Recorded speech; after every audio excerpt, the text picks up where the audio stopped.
Evening, ladies and gentlemen. Thank you very much for joining us for this Berlin property webinar tonight. My name's Richard Lowe. I'm the director of One Global Expat for Southeast Asia, and I'm delighted to be accompanied by Darren Mellis, who is the global sales manager for Volsung, and Ian Sigmund, who is the director and founder of Volsung. So welcome to the webinar tonight. Just a quick introduction to what we'll be covering tonight. I'll be giving just a brief overview to One Global for those people who are unfamiliar with ourselves. But the main part of the presentation tonight will be from Darren and Ian, really to give an update of the Berlin property market and the latest development that they are launching in Berlin, called Strasse 31. I'm not sure if I pronounced that exactly right, but that's probably my best attempt. I'm really excited to be involved with this webinar tonight. I've worked very closely with Darren and Ian in the past in a previous company, so I know both of them very well. Berlin has been one of the most exciting property markets over the last 5 to 10 years, and it really doesn't look like it's slowing down. And many times when I've done my own personal webinars and seminars, for people who have not been familiar or given an overview to this market, it really is quite a jaw-dropping experience. So for those of you who are registered and signed in tonight, I'm sure you'll be in for a very interesting webinar to a market that you may not be quite so familiar with.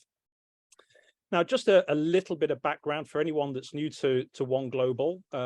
We're a company that's been incorporated for just over 6 years now. Our global head office is here in Singapore, which is where I'm dialing in from. We have offices in Hong Kong, Malaysia, the Middle East, South Africa, and in the UK. And we really aspire to helping our clients add international real estate to their investment portfolio by providing a complete end-to-end solution. We're very, very happy that we work with some of the top developers, Volsung working directly with Ten Brinke, one of the very top developers in Germany. For people who do go on to invest, we will guide them through the purchasing process via putting them in touch with the lawyers, helping with financing. And then if it's an off-plan property, once it becomes completed, we'll be able to assist with the property management, from everything from introducing you to a property management company that will market your property, find the tenants, manage it on a day-to-day basis, collect the rent, even through to the point of reselling at some stage in the future. So if you're concerned about entering a new market like Germany, don't be afraid. We'll be able to help guide you through that process. One of the things that sometimes puts people off about Germany is that, well, I don't speak German. Well, fortunately, Germans are pretty much bilingual, and the lawyers that we use are completely bilingual. They translate all the documentation into English as well. So not speaking German has never been an issue to investing into the German and Berlin property market. So let me hand over to, is it Darren? We'll be kicking off. Yep, I'll go first. Great, over to you then, Darren. Perfect, great. Thanks a lot for that, Richard. And also thanks to the people that have dialed in this evening. I know it's a very busy time of the year, so very much appreciated. So the purpose of this webinar is to provide an update of the current state of the Berlin residential market. Also, we're going to touch on the current situation with the German mortgages. And then finally, a run through of the new project that we launched here at Volsung in the past few weeks, which is, as Richard very, very well pronounced extremely well, is Strasse 31. So before we get into that, I just wanted to briefly run through the relationship between the Ten Brinke Group and Volsung.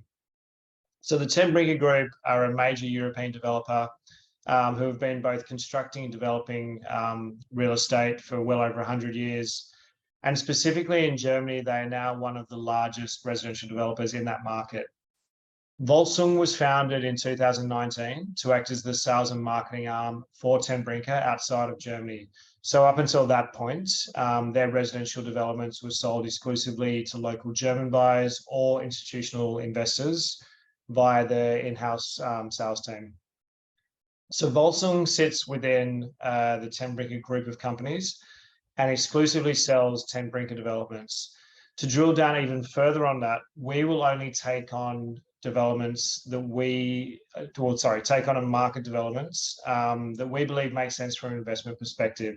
So that means projects that can deliver strong resale and rental value with exceptional capital growth and yield potential, which is why we've focused exclusively on Berlin and specific parts of Berlin up until this point. So since Volsung started operations, we've sold 181 units across 4 projects. The bulk of those were sold in 2020 across 3 projects. Those 3 projects have all completed within the past 6 months. And in fact, the final units are being handed over and tenanted as we speak. So I've been working in residential buy-to-let property for well over 20 years, and there have been a lot of positive experiences during that time. But by the same token, there's also been a lot of negative experiences, specifically lengthy delays and subpar build quality. The main reason I left my last company and started working with the Ten Brinke Group and Volsung is because those negative experiences became more and more frequent. So working directly with a high quality tier 1 developer where those issues wouldn't occur or those negative issues wouldn't happen in a market that I was already very bullish on was the idea, and the outcome has been precisely that. The delays, even factoring in COVID, have been minimal, and the build quality has been excellent. It's been exactly what was promised and what was expected. And then on the market side, so in addition to the values of the units being quite a bit more than what we sold them for, the rental market has also performed exceptionally well. So the units have all tenanted very quickly. They've tenanted for more than what we were projecting at the point of sale. And because of the strength of the rental market, we've actually been able to be very, very aggressive in terms of on the terms of the tenancy agreements. So can we just go to the next slide?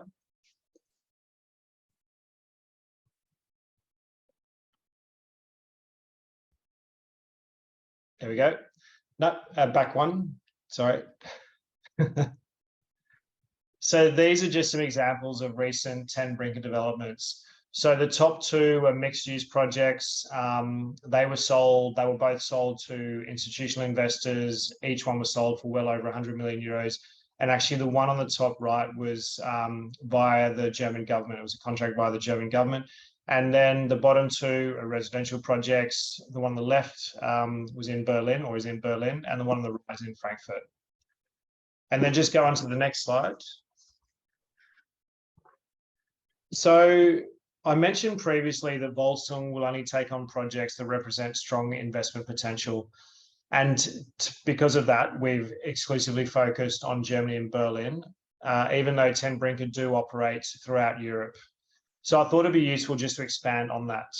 So while Germany is the largest economy in Europe, it's politically stable and relatively low taxation compared to most other Western countries, it doesn't tend to get the same level of attention from retail property investors as in individual property investors as other more established markets do. So every year, PricewaterhouseCoopers and the Urban Land Institute, they release a report where they speak to some of the largest real estate investors globally and ask them where they plan to invest in the next year. Since 2015, Berlin has come in either first or second place. So it's worth considering why so many of these massive real estate investors are putting so much capital into the Berlin market. In 2021, for example, Berlin saw more than 4 times as much investment into its residential sector than the second place city, which was London. So to go into further detail on the reasons why that happened or that is happening, I'm going to pass you over to Ian Sigmund. So Ian is based in Berlin. He knows both the Berlin market and the specific location of our new project extremely well. So over to you, Ian. Thanks, Darren. Well, Darren's given you a little bit of a breakdown as to why we specifically focus on Berlin. And I think when you're investing in property, you can probably break that down into 3 major sections. The first being the fundamentals, how much supply is coming onto the market on a yearly basis, how many people are moving to the city, Secondly is what sort of financing is available in terms of the interest rates, how accessible a mortgage is, and finally tax. So I'm going to go through those three sections briefly to explain why we believe so strongly in Berlin as opposed to any other market in Europe, or even any other tier 1 city within Germany itself. So on the undersupply of housing, Berlin is a city of 3.8 million people, and the residential vacancy rate in the city is only 0.9%. So to turn that on its head, 99.1% of all apartments, homes in Berlin are tenanted. What that translates to, in effect, is whenever we have an apartment completed, and we had 3 projects complete this year, we managed to rent the units out in record time. Pretty much all of the units went within a period of 2 weeks. And actually, there was some very interesting data that came out last week in one of the major German newspapers, which is Der Spiegel. And that was how long, when you put a new build rental property onto the main portal in Germany, which is Immobilien Scout, how many inquiries do you get per week? And in Berlin, if you were to put a new build apartment on one of these portals, you get 76 inquiries per week to rent that one apartment. The bar chart in a nutshell explains why we are in Berlin, as opposed to focusing on other cities like Cologne, Munich, Stuttgart. They might be great investment destinations themselves, but if you compare them with Berlin, the market is just that much more undersupplied in Berlin. And primarily that's brought on by the fact that so many people are moving to Berlin and seeing a lot of job opportunities, especially in the tech sector, but also a lot of digital nomads are moving to the city and taking advantage of the low cost of living as well, compared to other places in Europe. So what is funneling the economy? What is driving it? Ultimately, it's the tech sector, as I mentioned before. 1 out of every 7 jobs hired in that sector. Some big names that have moved over to Berlin, set up headquarters there recently. Tesla opened their Gigafactory just outside of Berlin. I think that was about 1.5 years ago now. Amazon rented a 29 floors in an off-plan office tower 3 years prior to completion. That's completing in the next few months, actually very close to the location of our project. So there's a lot of big names that are moving to the city, into Berlin. They see a lot of availability of talent. A lot of young professionals are moving over there because of the opportunities, but also because of the low cost of living as opposed to elsewhere in Europe. Now, with regards to the infrastructure, the big thing to talk about is the Berlin International Airport that completed in October of 2020. And this really was quite a big deal for Berlin, as previously they only had a rather small airport. So there were virtually no direct international flights to Berlin from major business hubs around the world. So that's all changed with the opening of this airport. So we expect to see over the coming years more direct flights from the likes of Singapore, Hong Kong, the Middle East, and the US. Now, that was a little bit on the fundamentals. On the mortgage front, especially this year, has been a major topic with central banks increasing interest rates all over the world. Europe has not been immune to that by any means.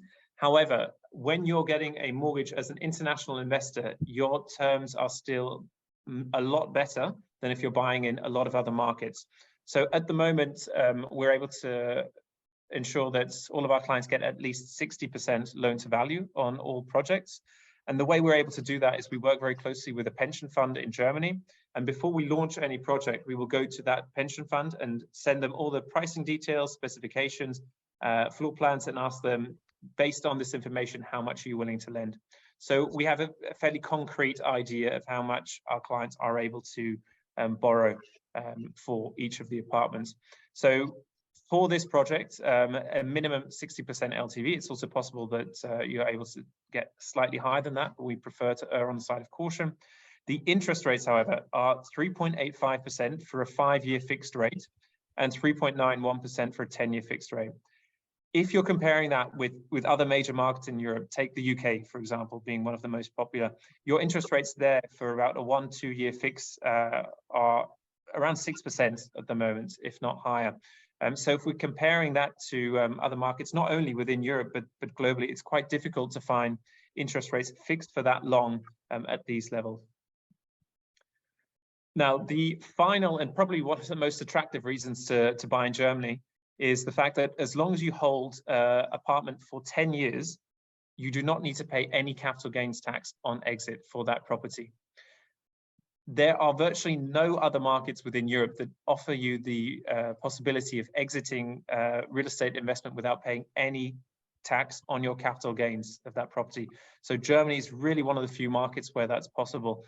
So it's very advantageous for people living in jurisdictions where there is also no CGT. So Singapore, Hong Kong, the Middle East. Also, of course, if you're living in Germany, you wouldn't be paying any tax after the 10 years have expired. So that really is one of the major drivers behind retail investors investing into Germany. Now, one thing that isn't mentioned too often is the fact that in Germany, 100% of the mortgage interest is still tax deductible.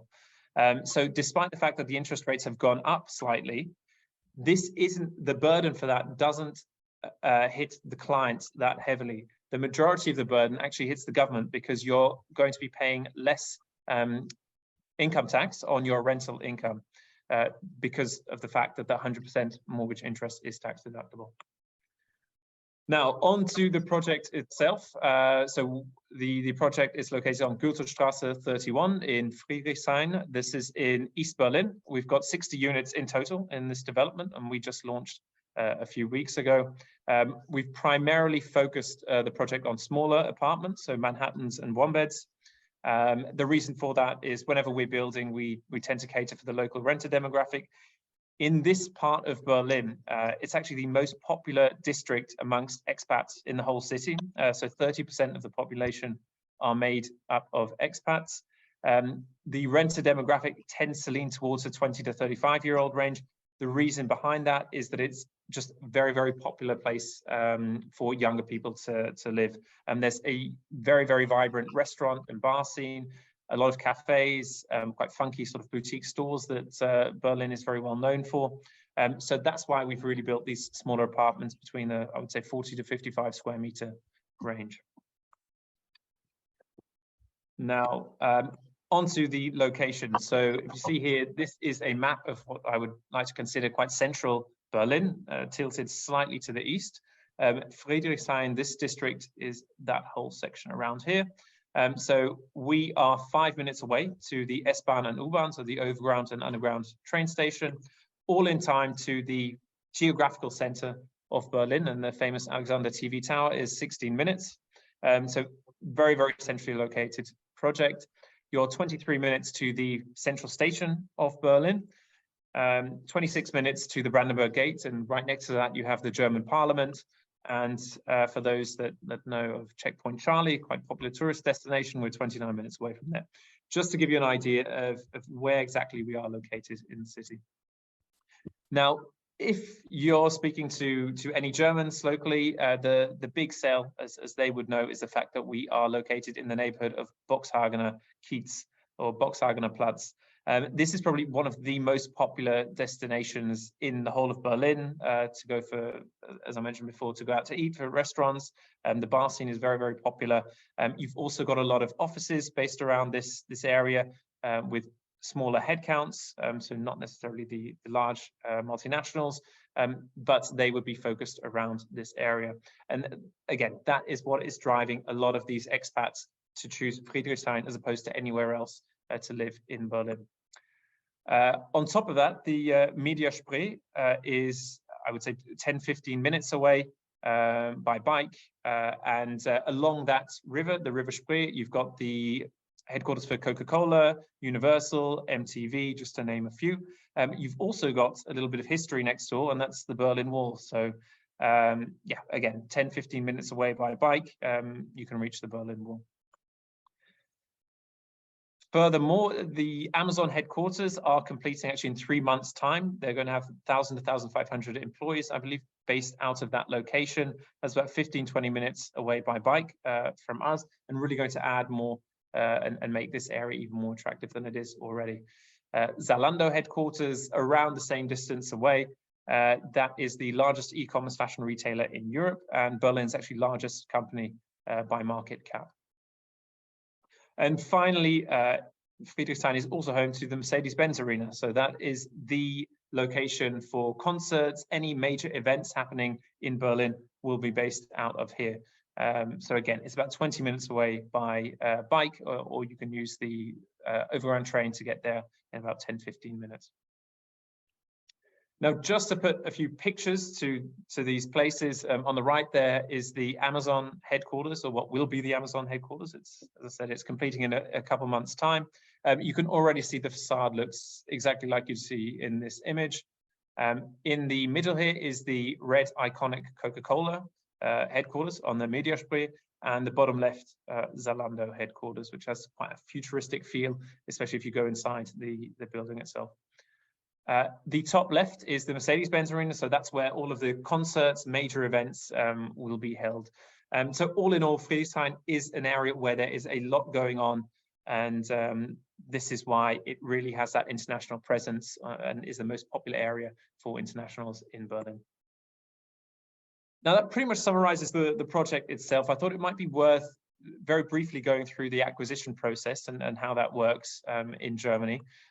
So were you to go ahead with purchase, you would fill out a reservation form, submit a copy of your passport, and a reservation fee to hold the unit. All the reservation fees are refundable. We would then introduce you to local lawyers on the ground in Berlin, VPMK. They would guide you through the entire process from acquisition.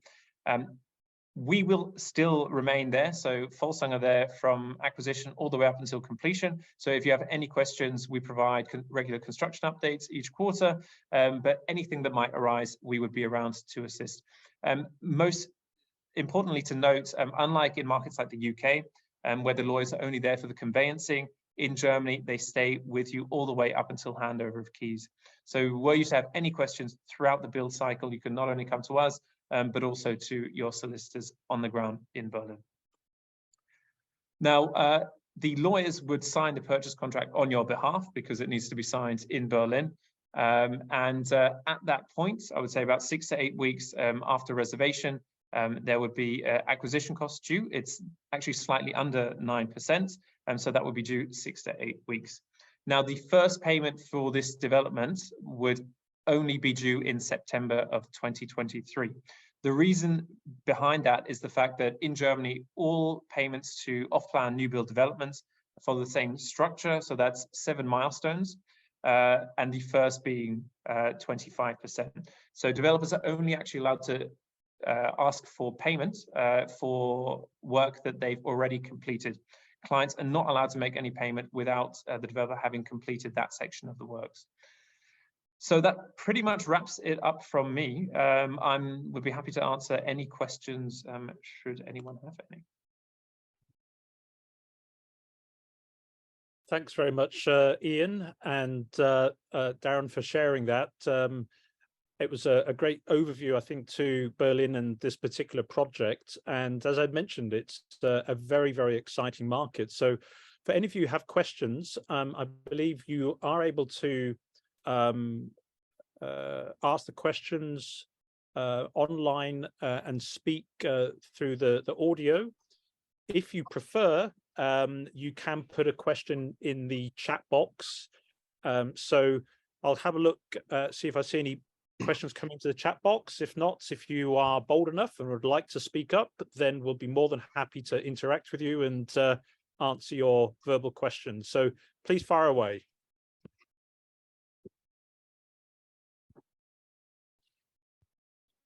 Maybe I can just start off with one question, Ian and Darren. When it comes to applying for a mortgage, can you kind of give us a little bit of an overview of the process to applying for a mortgage, and what is the sort of success rate at being able to get a mortgage in Germany? Darren, do you want to take that? Yep, sure. In terms of the success rate, it's I'd say pretty much 100%. For all of our investors, foreign investors who are buying properties through Ten Brinke, we haven't had any rejections so far, touch wood. In terms of the process, I mean, the process is fairly similar to applying for a mortgage in the UK or probably even in Singapore. They'll look at employment employment contracts. They look at your bank statements, etc. So not too different to what your clients would be used to if they've obtained mortgages in other markets. Great. Okay. We've got some questions coming in the Q&A box. The first one is the 9%, that would be the acquisition costs that you're referring to, kept in escrow, in an escrow account, and then the payment of the 25%, where does that go? So how's the money moving around? So I can answer that one. The 9% acquisition costs, that is paid to your lawyer's trust account that they set up, and then the lawyers themselves would pay all the relevant parties. So in Germany, or Berlin specifically, you have 6% transfer tax, otherwise known as stamp duty. You have notary fees payable, which is about 1.5%, land registry fee of 0.5%, and the lawyer's fee of about 0.9%. So that's not kept in escrow. That is paid out to the relevant, predominantly government institutions, but also your lawyer. And yeah, the lawyer themselves would make all of those payments, so that wouldn't be held in escrow. With regards to the payment of 25%, that is paid. All clients would make that payment to their lawyer's trust account, who would then make it to the developer themselves. That won't be held in escrow because the developer will have completed that section of the works. So for the initial milestone, that will be the groundworks and when they've started the shell of the building. So that's when the 25% is due, and that will be paid directly to the developer from your lawyers. Great, thanks, Ian. Next question: what is the expected net rental yield for this project? So the gross yields are around 4%, which is fairly standard for the new build developments we work on, certainly in the city centre of Berlin. I would say net yield before deducting mortgage, you're probably about 3.6%, 3.5, 3.6%, before, of course, mortgage and interest payments. I think it's very much worth noting that when you're buying in Germany, this really is a capital growth investment. For the past 5 years, we've seen around 10% capital growth per annum. And on the rental side, we've seen 4 to 7% rental growth per annum. So whilst the rent itself will usually cover your mortgage, so you'll be about cash flow neutral, where you're really making the money is by holding the property for 10 years and selling without capital gains tax on exit. Yeah. Next question: is the 25% progress payment insured if the developer defaults? Yeah, so to start off, it's worth mentioning that Ten Brinke are one of the largest real estate developers in Germany. So the odds of this happening are extremely low. In fact, so low that Ten Brinke don't create SPVs for different plots. So what's quite common with real estate developers worldwide is they will create a new company that owns the plots to indemnify themselves. If anything were to go wrong with the project, they can always disavow the plot. So they might lose the plot itself, but the main company itself would be insulated from any financial losses. Ten Brinke don't actually do that. So the project itself is owned by Ten Brinke Projektentwicklung GmbH, which owns all of the residential developments that Ten Brinke do in Berlin. So you're counteracting with a very, very, very strong counterparty. I always recommend clients to investigate themselves, and you'll be able to find that online. Were the developer to go bust, you would have paid, so it's the 25% isn't insured, but you would have paid for that section of the works. So what happens then is if the developer goes bankrupt, then it's up to the bankruptcy court to find another developer to come in and pick up where the last developer left off. Obviously, were that to arise, there would be substantial delays to the development, but the protection is that you're only ever making payments for something that you've got in return. So you would still own part of the plot, you would own the 25% works that have been conducted on that plot itself. So that is a protection for the consumers. Great. Maybe I can also ask another question, Ian. Berlin, it's the capital city of the strongest economy in Europe, and yet the prices of property, when we look at it on a per square foot or per square meter basis, can be maybe less than half than another city like London, the largest city in Europe. Can you shed some light on maybe the background and why is it that Berlin, being such a major city, has prices in central Berlin at a fraction of the cost of other major capitals like London? Yeah, I think that actually dates back to the reunification of Berlin and the fact that the economy took some time to get going. So people didn't see that as much opportunity as opposed to London, which is quite old school brick and mortar traditional market and has been like that for hundreds of years. People know that it's a financial hub, and that's what London encapsulates. Berlin was able to redefine itself, I would say, in the past 10, 15, 20 years, just because of the fact that they had to. So the East and West unification, in the East, you had a lot of manufacturing factories and hubs that were no longer necessary. So it was able to redefine itself, and how it did that was in the tech sector. So there's a huge drive by the Berlin government to focus on that sector of the economy and encourage more investment. You see a lot of VC companies setting up shop in Berlin because there is so much going on in that sector of the industry. So I would say over the past 5, 10, 15 years, there's just been a lot more optimism around the economy. The unemployment rate has dropped drastically. I think it dropped by over 10% over 10 years. So now it's hovering around 8, 9%. So there's still some way to go, as opposed to somewhere like Frankfurt or Munich, which are quite traditional economies. But Berlin was just able to redefine itself, and it was able to do that extremely successfully over the past 10, 15 years. And as a result of that, it's attracted a lot of inward investment. It's attracted a lot of young entrepreneurs and a lot of talents from the rest of Europe by the fact that the cost of living is a fraction of the amount of London or France, for example, and certainly the capital cities. And yeah, that's really is what's driving demand in the city. I think one thing that I didn't mention before is we have had 3 projects complete this year, and it's the tenanting process has been so simple. We've pretty much been able to tenant everything within 2 weeks' time. We've also seen a lot of demand from Russians, funnily enough, because big companies, Deutsche Bank, KPMG, Deloitte, are relocating all of their staff from Moscow and St. Petersburg over to Berlin. We've also had demand from expats coming into the city, working for likes of Amazon, Zalando, and these people are still living in hotels, and oftentimes they'll have been living in hotels for 2-3 months because they've been unable to find an apartment to rent in the city. So there really is a huge level of demand from people moving in from overseas, and the supply just isn't there, and that's why we're seeing this growth. Great, lovely, thanks. Next question: what has been the capital appreciation on Berlin residential property in the last sort of 5 to 10 years? Yes, so for the past 5 years, we've seen average 10% capital growth per annum. It's been quite steady. The data that I recommend looking at is from CBRE and Berlin Hüb, which is the main bank in Berlin. They come out with a residential report every year that goes into phenomenal detail on the price growth and rental growth of the city. Over the past 10 years, I think it was gradually increasing, so 5, 6, 7, 8, 9, 10%, but over the past 5 years, we've seen about 10% growth per annum. Great.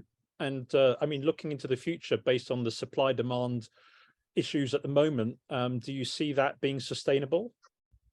Look, I think the interest rate environment has changed quite fundamentally as opposed to a year ago. So that is always one of the key drivers of real estate. Despite the fact that we have a chronically undersupplied market, I don't think we will continue to see 10% capital growth per annum. This is just my personal opinion. I think around the 5% level is probably more realistic over a 10-year horizon. But the demand is still there, and it's still extremely difficult for us to get planning permits. So the level of supply is not expected to increase substantially over the coming years. The last project that we launched was 2 years ago. We would have loved to launch more projects within that time, but it's just almost impossible getting planning permits through, notoriously so in Berlin, as opposed to other tier 1 cities.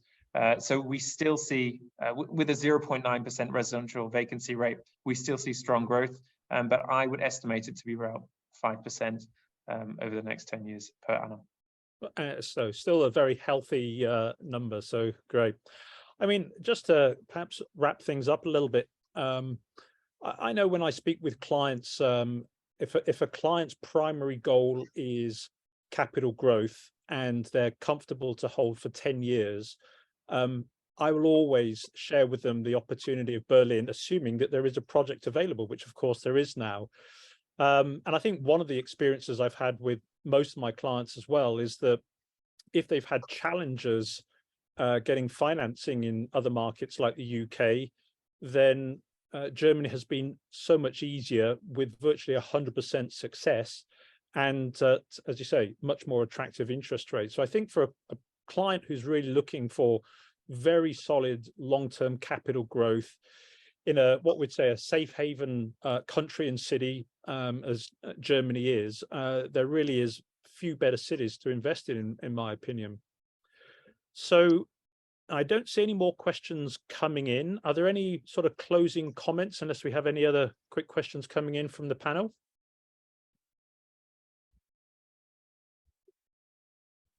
No, I think from our side, we've pretty much wrapped it up. As I said, the key drivers for Berlin are the chronically low residential vacancy rate at 0.9%.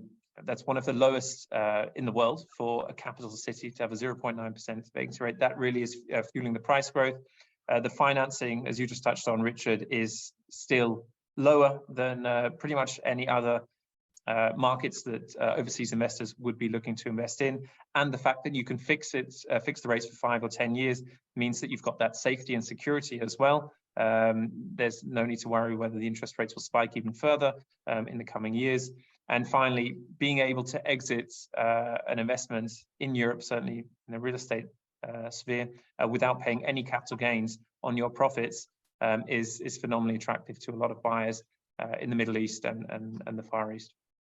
Great. Well, I hope for those of you who've attended today, if it's the first time you've listened into a webinar or a seminar on Berlin, it's been a real eye-opener. If you do have more questions, then please do reach out to whichever real estate agent has invited you tonight.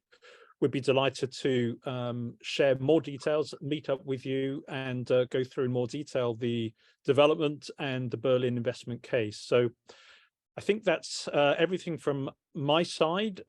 Thank you very much again to Ian and Darren for joining us. And thank you for your time, attendees, and we'll look forward to being in touch soon. Thank you and good night. Perfect. Thanks, Richard. Thanks everybody for dialing in.